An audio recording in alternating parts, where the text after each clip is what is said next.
Dennis Murin. We check out the latest Star Wars tabletop games and much, much more. Now, from the Lucasfilm headquarters, it's the Star Wars Show. Hello, I'm Peter Townley. And I'm Andy Gutierrez. Welcome to the Star Wars Show, Episode 4. Only we're not calling it Episode 4 until it's re-released in theaters a couple of years from now. Google it. Hey, let's talk about some news.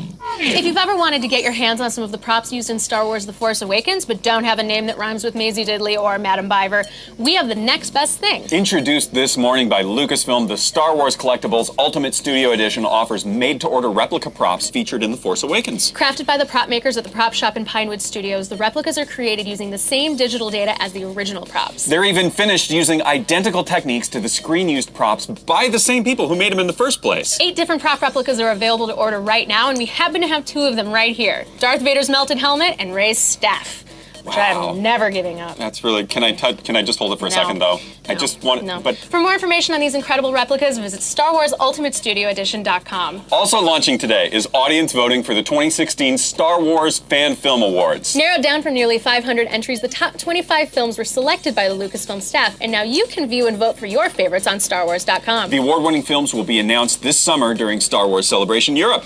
And while we're on the topic of celebrations, Nice segue. tickets for Star Wars Celebration Orlando in 2017 went on sale last week, and they're selling fast. In fact, the VIP packages are completely sold out, but don't worry, 4-day and single-day passes are still available. For tickets and more information, visit StarWarsCelebration.com. Finally, Star Wars fan Martin Penshode created this sprawling 400-foot infographic depicting the entirety of the script for A New Hope. StarWars.com spoke to him about the creation of his massive project, his favorites to recreate, and his plans for a follow-up. To read the full article or for more Star Wars information from around the galaxy, check out StarWars.com. Pew, pew, pew, pew. Star Wars.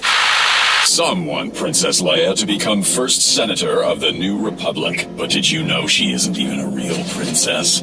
Fact, Leia Organa is not of a royal bloodline. She says she's a champion of small business. But what a champion of small business, murder, and entrepreneur in cold blood. She touts her strong family values.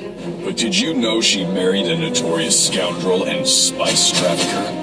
Leia claims she's for alien equality, but why doesn't she think Wookiees deserve medals? What else is she trying to hide? Wait for passengers for a strong republic. Hi, everybody. I'm here with Dennis Murin, the Senior Visual Effects Supervisor and Creative Director at ILM.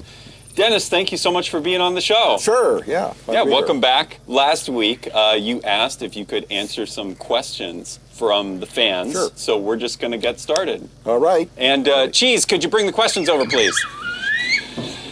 Thanks, buddy. So our first question is from Iron Golem 101. How did you get the job at ILM? I was living in LA and was in my mid-20s and heard that George Lucas was doing the science fiction film, and I'd never met him, and I always loved movies. So I tracked down somebody who I heard was working on it and was doing the effects, and that was John Dykstra. Mm-hmm. And they were just starting up, and I asked to see if I could maybe get some work on it as a camera guy or whatever, or effects camera guy, and he said, come on over, and I did an interview, and that was it. So I walked into a place that I'd never been to, working with people who I'd never worked with before, and meet George. And it was just a great experience and changed my life. Next question from Boston Peterson. Were you thinking that the special effects in Star Wars A New Hope was going to revolutionize film? I didn't think so. No? I was thrilled to work with George and thrilled to work with the gear, and the crew was wonderful. They were a whole different type of person than I was. Car racers and stuff like that, and movie guy, real machinists and stuff like that. And I just thought it was going to be a one-off, and that was sort of it. And I couldn't tell if the film was going to be any good or not.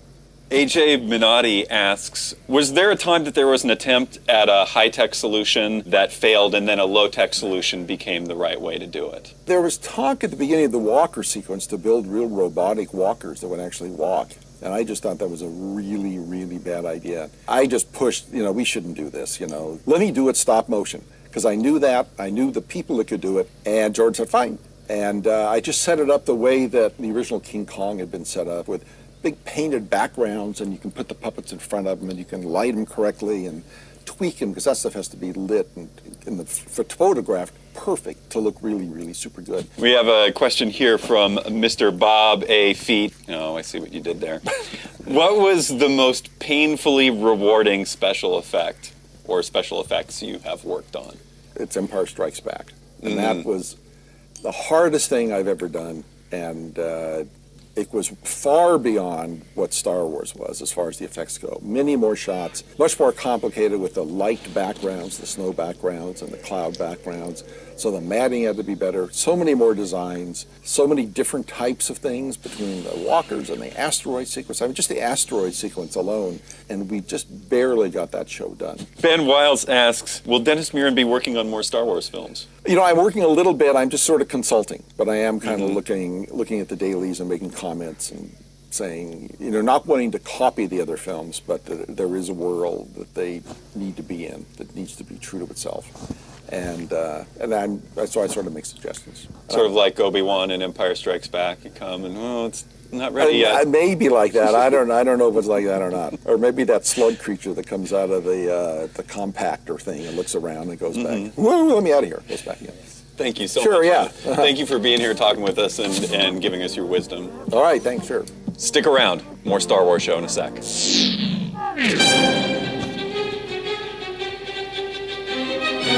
I'm here with Steve Horvath of Fantasy Flight Games, who has brought some really great stuff over here to Lucasfilm. Steve, you just showed up with some games. What's going on? We brought them out today for a special experience for the employees to come see all the stuff that they work with us on to get out to the world to everybody else. You go off on all these crazy adventures and kind of retell the original saga. It could be Leia that gets frozen in carbonite. You can make all of your headcanon come true. The two of you are making your way into an Imperial facility. I have 2 advantage and I have 1 despair. We're going to try and blow up the whole base. All right.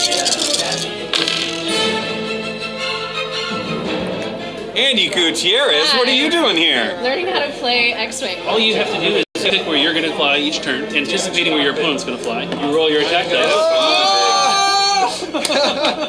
Biggs Darklighter almost destroyed Darth Vader, and a droid in love snuck into an Imperial base with the help of a Shadra-fan spy, all made possible by Fantasy Flight Games and my imagination.